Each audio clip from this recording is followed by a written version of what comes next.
आइए दोस्तों, सुनते हैं एक सुंदर कहानी, गाय का झूठा गुड़। किसी नगर में रामधन नाम का एक व्यापारी रहता था। रामधन के सभी रिश्तेदार गांव में रहते थे।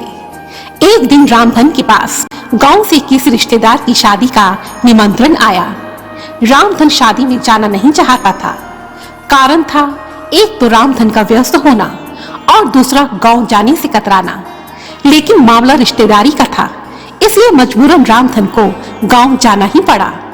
फिर क्या था, अगले ही दिन ट्रेन के 6 घंटे के सफर के पश्चात रामधन अपने पुश्तैनी गांव में था।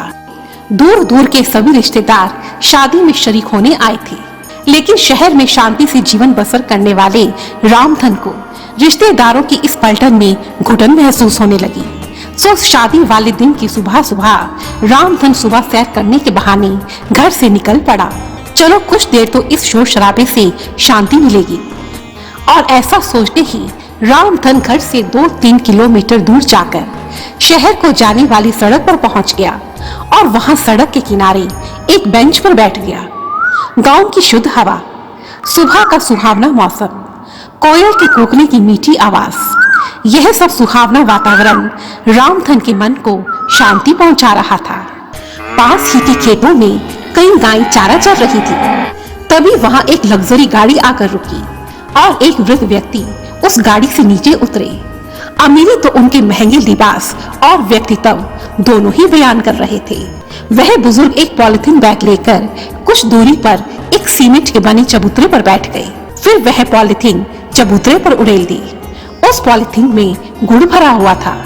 अब वह वृद्ध व्यक्ति आओ आओ कहने लगे और तभी पास में खड़ी और बैठी सभी गायें पलक झपकती ही उस बुजुर्ग के इर्द गिर्द इकट्ठी हो गई। वह कुछ गायों को गुड़ अपने हाथ से खिला रहे थे और कुछ गायें स्वयं ही गुड़ खा रही थी। वह बहुत ही प्रेम से उनके सिर पर और गले पर हाथ फेर रहे थे और गाय भी बहुत प्यार से उनके हाथ को चाट रही थी, मानो उस वृद्ध व्यक्ति से उनका कोई पुराना संबंध हो। कुछ ही देर में गाय अधिकांश गुड़ खाकर वहां से चली गई। गायों के जाने के पश्चात रामधन ने वहां जो दृश्य देखा, उस दृश्य ने रामधन को भीतर से पूरी तरह से बदल दिया। हुआ यूं कि उस चबूतरे पर गायों का जो झूठा गुड़ पड़ा हुआ था, वह बुजुर्ग उस गुड़ के टुकड़ों को उठाकर बहुत ही प्रेम से खाने लगे। रामधन उनकी इस क्रिया से हैरान हो गया, परंतु उस बुजुर्ग ने बिना किसी परवाह के गुड़ के वो झूठे टुकड़े खाए और अपनी गाड़ी की ओर बढ़ने लगे। रामधन दौड़कर उनके पास गया और कहने लगा, साहब क्षमा कीजिए, परंतु अभी जो कुछ भी मैंने देखा उससे मेरा दिमाग घूम गया है। क्या आप मेरी इस जिज्ञासा को शांत कर सकते हैं कि आप इतने धनी होकर भी गाय का झूठा गुड़ क्यों खा रहे हैं? बुजुर्ग के चेहरे पर एक हल्की सी मुस्कान उभरी। उन्होंने कार का गेट बंद किया और फिर वापस उसी चबूतरे पर आ बैठे और कहने लगे, बेटा तुम ये जो गुड़ के झूठे टुकड़े देख रहे हो, मुझे आज तक इनसे स्वादिष्ट कोई मिठाई नहीं लगी। जब भी मुझे वक्त मिलता है, मैं यहाँ इसी स्थान पर आकर अपनी आत्मा में इस गुड़ की मिठास भर लेता हूँ। साहब, मैं आपकी बात नहीं समझा, आखिर ऐसा इस गुड़ में क्या है? रामधन ने कुछ संकोच करते हुए पूछा। तब वह बुजुर्ग कुछ भावुक होकर कहने लगे, बेटा यह बात आज से 40 साल पहले की है। उस समय मैं 22 साल का नौजवान युवक था। घर में जबरदस्त कलह कलेश के कारण मैं घर से भाग गया था, परंतु दुर्भाग्यवश ट्रेन में कोई मेरा सारा सामान और पैसे चुरा ले गया। इस अजनबी से छोटे से शहर में मेरा कोई नहीं था। तपती हुई गर्मी में खाली जेब के साथ 4 दिन भूखे रहकर मैं इधर से उधर भटकता रहा और शाम को भूख मुझे निगलने को आतुर थी। तब यहाँ यह चबूतरा नहीं था, एक पीपल का पेड़ हुआ करता था। मैं इसी पेड़ की जड़ पर बैठा भूख से बेहाल हो रहा था। तभी इसी स्थान पर एक गाय को एक सज्जन गुड़ डालकर चले गए, लेकिन मैंने देखा कि गाय ने उस गुड़ को छुआ तक भी नहीं और उठकर वहां से चली गई। मैं कुछ देर तक तो सोचता रहा, परंतु फिर भूख के कारण मैंने वह सारा गुड़ खा लिया। उस गुड़ को खाकर मेरे बेजान शरीर में जैसे नए प्राण आ गए हों। पेट भरने के बाद मुझे गहरी नींद में आ घिरा और मैं इसी पेड़ के नीचे निढाल होकर सो गया। सुबह जब मेरी आंख खुली तो काफी रोशनी हो चुकी थी। मैं नित्य कर्मों से फारिग होकर फिर किसी काम की तलाश में सारा दिन भटकता रहा, परंतु दुर्भाग्य मेरा पीछा नहीं छोड़ रहा था। एक और थकान भरे दिन ने मुझे वापस उसी जगह निराश, भूखा और खाली हाथ लौटा दिया। शाम ढल रही थी, लेकिन कल और आज में कुछ भी फर्क नहीं था। वही पीपल, वही भूख और फिर वही गाय। कुछ ही देर में वहां कल वाले वही सज्जन आए और गाय के सामने गुड़ रखकर चले गए, लेकिन आज भी गाय उठी और गुड़ खाए बिना ही वहां से चली गई। और आज भी वही गुड़ खाकर मैंने अपनी भूख शांत की। अगली सुबह मैं फिर काम की तलाश में निकल पड़ा। करीब 4-5 दिनों तक यही सिलसिला चलता रहा। हर रोज सुबह मैं काम की तलाश में इधर उधर भटकता रहता और दुर्भाग्य के साथ वापस आता, और हर रोज शाम को उसी पीपल के पेड़ के नीचे गाय का छोड़ा हुआ वह गुड़ खाता। एक दिन शायद दुर्भाग्य की चादर मेरे सर से हटने लगी। उस दिन एक ढाबे पर मुझे काम मिल गया। 1 महीना काम करने के पश्चात जब मालिक ने मुझे पहली पगार दी तो मैंने सबसे पहले 1 किलो गुड़ खरीदा और किसी दिव्य शक्ति के वशीभूत 7 किलोमीटर पैदल पैदल चलकर उसी पीपल के पेड़ के नीचे आया। इधर उधर नजर दौड़ाई तो वह गाय भी दिख गई।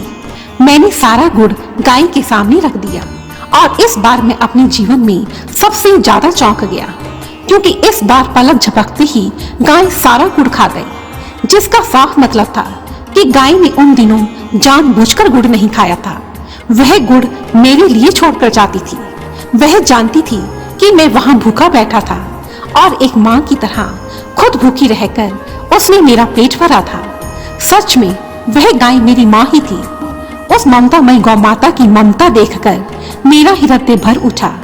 मैं उस गाय के चरणों से लिपट कर रो पड़ा और वह ममतामयी गाय अपनी जीभ से मुझे उसी तरह चाटने लगी जिस प्रकार एक माँ अपने बच्चे को चूमती है। मैं रोता हुआ ढाबे पर वापस पहुंचा और फिर हर महीने अपनी पगार से गुड़ खरीदकर उसे खिलाता रहा। और यह शायद उसी गौ माता का आशीर्वाद था कि धीरे धीरे मैंने खुद का ढाबा खरीद लिया। फिर तो मैं उन्नति और तरक्की के शिखर चढ़ता गया और आज शहर में मेरे 4 बड़े होटल हैं। यह सब उसी गौ माता के आशीर्वाद के कारण है। जीवन की इस लंबी यात्रा में मैंने कभी भी उस गौ माता को नहीं भुलाया। मैं अक्सर यहाँ आता हूँ और इसी स्थान पर जहाँ मुझे उस गौ माता के दर्शन हुए थे, इन गायों को गुड़ खिलाता हूँ और फिर उनका झूठा गुड़ खाता हूँ। मैं हर महीने 1 लाख रुपए गौशाला में भी दान करता हूँ, परंतु मुझे मन की शांति इसी स्थान पर आकर मिलती है। और ऐसा कहते कहते वह बुजुर्ग भावुक हो गई और उनकी आंखों से आंसू गिरने लगे। ऐसा कहते हुए वह बुजुर्ग वहां से उठे और गाड़ी में बैठकर वापस चले गए। वह तो चले गए, लेकिन उस बुजुर्ग की इस कहानी ने रामधन की अंतरात्मा को हिलाकर रख दिया। तभी अचानक रामधन उठा और उसे झूठे गुड़ के टुकड़ों में से एक टुकड़ा उठाया और अपने मुंह में डाला। उसने महसूस किया सचमुच वह कोई साधारण गुड़ नहीं था। उसमें एक दिव्य मिठास थी जो जीव के साथ साथ उसकी आत्मा को भी मीठा कर गई थी। उस बुजुर्ग की इस कहानी ने रामधन को पूरी तरह से बदल दिया था। उसने अपनी आंख से यह वचन लिया कि अब वह भी हर महीने अपनी कमाई का एक हिस्सा गौशाला में दान करेगा, गायों को इसी तरह गुड़ खिलाएगा और उनकी सेवा करेगा, क्योंकि वह जान चुका था कि गाय एक जानवर नहीं बल्कि गाय तो हमारी माता है। धन्यवाद। दोस्तों, हमारे हिंदू धर्म में गाय को माँ की तरह पूजा जाता है। बचपन से ही एक माँ की तरह गाय अपना दूध पिलाकर हमारा पालन पोषण करती है। हमारे प्राचीन इतिहास में गांव में अकाल पड़ना सामान्य सी बात थी। उस अकाल की स्थिति में जिनके घर गाय होती थी, उनके बच्चे उसका दूध पीकर जीवित रहते थे।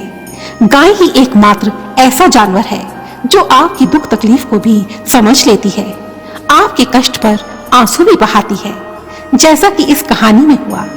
इसलिए अपनी माँ की तरह गौ माता का भी सदा आदर करना, क्योंकि हमारी माँ की तरह ही गाय भी हमारी माता ही है। धन्यवाद। जय माता दी।